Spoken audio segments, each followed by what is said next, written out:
পুকুরের জালে ইলিশের পোনার লাফালাফি, বিস্মিত জেলেরা। অধরা সেই ইলিশ এবার পুকুরে চাষ করছেন চট্টগ্রামের মৎস্য চাষিরা।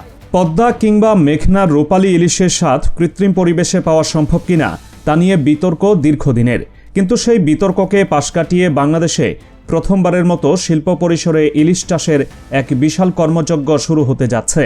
দেশের শীর্ষস্থানীয় শিল্পগোষ্ঠী প্রাণারাফেল গ্রুপ এই অসম্ভবকে সম্ভব করার মিশনে নেমেছে। তারা ডেনমার্কের বিখ্যাত প্রযুক্তি প্রতিষ্ঠান অ্যাসেন্টফট অ্যাকুয়া লিমিটেডের সঙ্গে যৌথ উদ্যোগে বাংলাদেশে গড়ে তুলতে যাচ্ছে অত্যাধুনিক অ্যাকুয়াকালচার প্রজেক্ট। এই প্রকল্পের আকার এবং বাজেট শুনলে যে কারো চোখ কপালে উঠতে পারে। প্রায় 430 কোটি টাকা বা 3 কোটি ইউরো বিনিয়োগ করা হচ্ছে শুধুমাত্র ইনডোর ফিশ ফার্মিং বা ঘরের ভেতর মাছ চাষের জন্য। উদ্দেশ্য একটাই, প্রাকৃতিক উৎসের উপর নির্ভরতা কমিয়ে সারা বছর টেবিলে ইলিশের যোগান নিশ্চিত করা।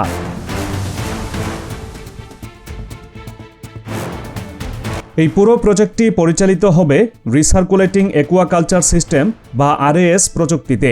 সাধারণ পুকুরে ও নদীতে মাছ চাষের সনাতন পদ্ধতির সঙ্গে এর আকাশ পাতাল তফাৎ রয়েছে। আরএএস হলো এমন একটি উচ্চতর প্রযুক্তি যেখানে মাছ চাষের জন্য বিশাল কোনো জলাশয়ের প্রয়োজন হয় না, বরং বড় বড় ট্যাঙ্কের মধ্যে কৃত্রিমভাবে নদীর পরিবেশ তৈরি করা হয়। ডেনমার্কের অ্যাসেন্টফট অ্যাকুয়া এই প্রযুক্তিতে বিশ্বজুড়ে সমাদৃত। তাদের কারিগরি সহায়তায় প্রাণ গ্রুপ এমন একটি সেটআপ তৈরি করবে যেখানে পানি স্রোত, তাপমাত্রা, অক্সিজেন লেভেল এবং পিএইচ মান সবকিছুই কম্পিউটারাইজড সিস্টেমে নিয়ন্ত্রণ করা হবে। অর্থাৎ মাছ ভাববে সে নদীতেই আছে, কিন্তু বাস্তবে সে বেড়ে উঠবে একটি নিয়ন্ত্রিত কারখানায়। প্রাণ গ্রুপের ব্যবস্থাপনা পরিচালক ইলিয়াস মৃধার দেওয়া তথ্যমতে এই প্রকল্পের মূল লক্ষ্য কেবল ইলিশ নয়, বরং উচ্চমূল্যের সামুদ্রিক মাছ উৎপাদন করা। তবে ইলিশের বিষয়টি এখানে সবচেয়ে বেশি গুরুত্ব পাচ্ছে, কারণ ইলিশ মাছ অত্যন্ত স্পর্শকাতর। পানি থেকে তোলার সঙ্গে সঙ্গেই এটি মারা যায়, এমনকি পানির সামান্য তারতম্য হলে এই মাছ বাঁচে না। সাধারণ মানুষ মনে করে ইলিশ কেবল প্রাকৃতিকভাবেই প্রজনন করতে পারে, কিন্তু প্রাণ গ্রুপ দাবি করছে ডেনিশ প্রযুক্তির সহায়তায় তারা এই চ্যালেঞ্জটি নিতে প্রস্তুত। এই প্রকল্পের মাধ্যমে বছরে প্রায় 2000 মেট্রিক টন মাছ উৎপাদনের লক্ষ্যমাত্রা নির্ধারণ করা হয়েছে। এর মধ্যে প্রতিটি মাছের ওজন 1 কেজি 200 গ্রাম থেকে 1 কেজি 500 গ্রাম পর্যন্ত করার পরিকল্পনা রয়েছে, যা সাধারণত আমরা বড় সাইজের ইলিশ হিসেবে বাজারে চিনে থাকি।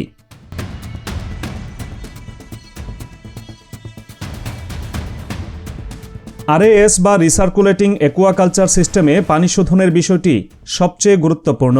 এখানে একই পানি বারবার শোধন করে ব্যবহার করা হয়, যার ফলে পানির অপচয় হয় না বললেই চলে। বায়োফিল্টারের মাধ্যমে মাছের বর্জ্য এবং অ্যামোনিয়া গ্যাস পানি থেকে আলাদা করা হয়। এরপর সেই পানিকে আবার অক্সিজেনে সমৃদ্ধ করে ট্যাঙ্কে ফেরত পাঠানো হয়। অ্যাসেন্টফট অ্যাকুয়া উন্নত দেশগুলোতে এই প্রযুক্তি ব্যবহার করে স্যামন এবং ট্রাউট মাছের সফল চাষ করে আসছে। বাংলাদেশে তাদের সহযোগী প্রতিষ্ঠান মারিস্কো এপিএস 2016 সাল থেকে বিভিন্ন ছোটখাটো প্রজেক্টে কাজ করলেও এত বড় পরিসরে এটি তাদের প্রথম কাজ। অ্যাসেন্টফট অ্যাকুয়ার প্রতিনিধি ডক্টর জেন্স ওলে ওলেসেন জানিয়েছেন, ডেনিশ সরকারের গ্যারান্টিযুক্ত অর্থায়নের মাধ্যমে তারা এই প্রজেক্টটি সফল করতে বদ্ধপরিকর।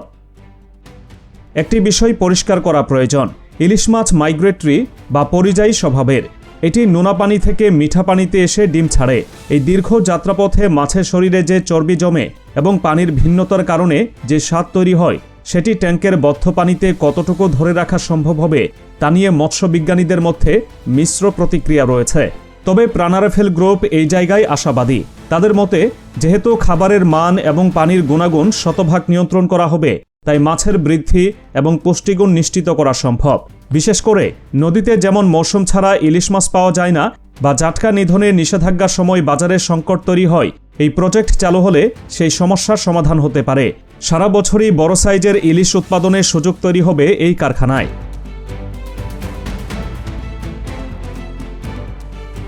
ভোক্তা পর্যায়ে বড় একটি কৌতূহল হলো দাম নিয়ে। 430 কোটি টাকার বিশাল বিনিয়োগ এবং সর্বাধুনিক প্রযুক্তি ব্যবহারের ফলে উৎপাদন খরচ যে কম হবে না তা অনেকটাই পরিষ্কার। আরএএস প্রযুক্তিতে বিদ্যুতের খরচ এবং রক্ষণাবেক্ষণ ব্যয় অনেক বেশি, ফলে এই কারখানায় উৎপাদিত ইলিশ সাধারণ খেটে খাওয়া মানুষের ক্রয়ক্ষমতার মধ্যে থাকবে কিনা তা নিয়ে যথেষ্ট সন্দেহ রয়েছে। বাজার পরিস্থিতির দিকে তাকালে দেখা যায় এই মাছের প্রধান টার্গেট হবে উচ্চবিত্ত শ্রেণী এবং রপ্তানি বাজার। মধ্যপ্রাচ্য, ইউরোপ, যুক্তরাষ্ট্র, কানাডা ও অস্ট্রেলিয়ায় বসবাসরত প্রবাসী বাংলাদেশিদের কাছে ইলিশের ব্যাপক চাহিদা রয়েছে। বর্তমানে নদী থেকে আহরিত ইলিশের রপ্তানি সীমিত এবং বিভিন্ন শর্ত সাপেক্ষ হওয়ায় প্রবাসীরা চাইলেই ইলিশের স্বাদ নিতে পারেন না। প্রাণ গ্রুপ মূলত এই রপ্তানি বাজারের শূন্যস্থানটি পূরণ করতেই এই বিশাল লগ্নি করছে বলে ধারণা করা হচ্ছে। স্বাদের ব্যাপারে আরেকটি গুরুত্বপূর্ণ তথ্য হল, এই প্রজেক্টে শুধু ইলিশ নয়, সিবাস বা ভেটকি জাতীয় মাছও চাষ করা হবে। সিবাস বিশ্ববাজারে অত্যন্ত দামি এবং জনপ্রিয় একটি মাছ। বাংলাদেশে প্রথমবারের মতো শিল্প পর্যায়ে সিবাস উৎপাদনের এই উদ্যোগ মৎস্য খাতে নতুন দিগন্ত উন্মোচন করতে পারে। তবে ইলিশের ক্ষেত্রে চ্যালেঞ্জটা ভিন্ন। ইলিশের অনন্য স্বাদ ও গন্ধের জন্য দায়ী এর খাদ্যাভ্যাস এবং নদীর প্ল্যাঙ্কটন। ট্যাঙ্কের কৃত্রিম খাবারে সেই একই সুবাস তৈরি করা বড় চ্যালেঞ্জ। তবে প্রযুক্তিবিদরা বলছেন, বর্তমানে মাছের ফিড তৈরির প্রযুক্তি অনেক উন্নত হয়েছে। মাছের প্রাকৃতিক খাদ্যের পুষ্টিগুণ বিশ্লেষণ করে হুবহু একই মানের ফিড তৈরি করা সম্ভব, যা মাছের স্বাদ অটুট রাখতে সহায়তা করে।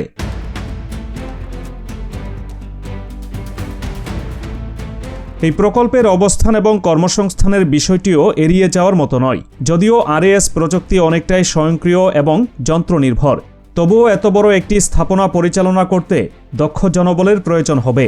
ডেনমার্কের প্রযুক্তিবিদরা সরাসরি বাংলাদেশি কর্মীদের প্রশিক্ষণ দেবেন, যা দেশে মৎস্য বিজ্ঞানে দক্ষ জনশক্তি তৈরিতে ভূমিকা রাখবে। এছাড়া নদী দূষণ এবং জলবায়ু পরিবর্তনের ফলে প্রাকৃতিক উৎস ইলিশের উৎপাদন যখন হুমকির মুখে, তখন এই ধরনের বিকল্প চাষাবাদ পদ্ধতি একটি ব্যাকআপ প্ল্যান হিসেবে কাজ করতে পারে। ভারত ও মিয়ানমারেও পরীক্ষামূলকভাবে ইলিশ চাষের গবেষণা চলছে, কিন্তু বাণিজ্যিক ভিত্তিতে এত বড় সেটআপ এখনও বিরল। প্রাণ গ্রুপ যদি এখানে সফল হয়, তবে বাংলাদেশ মৎস্য চাষে প্রযুক্তির ব্যবহারে এশিয়ার রোল মডেলে পরিণত হতে পারে। প্রকল্পটির বাস্তবায়নকাল এবং পূর্ণাঙ্গ উৎপাদনে যাওয়ার সময়সীমা নিয়ে কাজ চলছে পুরোদমে। সাধারণত একটি আরএএস প্রজেক্ট সেটআপ করতে এবং মাছের প্রথম ব্যাচ বের করতে 1.5 থেকে 2 বছর সময় লাগতে পারে। সেই হিসেবে আগামী কয়েক বছরের মধ্যেই হয়তো সুপার শপগুলোর ফ্রিজে চাষের ইলিশ দেখা যাবে। তবে এর গায়ে তখন পদ্মার ইলিশের ট্যাগ থাকবে না, থাকবে একটি নির্দিষ্ট ব্র্যান্ডের নাম। এর ফলে ভোক্তারা ভেজালমুক্ত এবং ফরমালিনমুক্ত মাছের নিশ্চয়তা পাবে, যা খোলা বাজারে অনেক সময় নিশ্চিত করা কঠিন হয়ে পড়ে। জীব নিরাপত্তার কড়াকড়ি থাকায় এই মাছের রোগবালাই হওয়ার সম্ভাবনাও প্রাকৃতিক মাছের চেয়ে অনেক কম।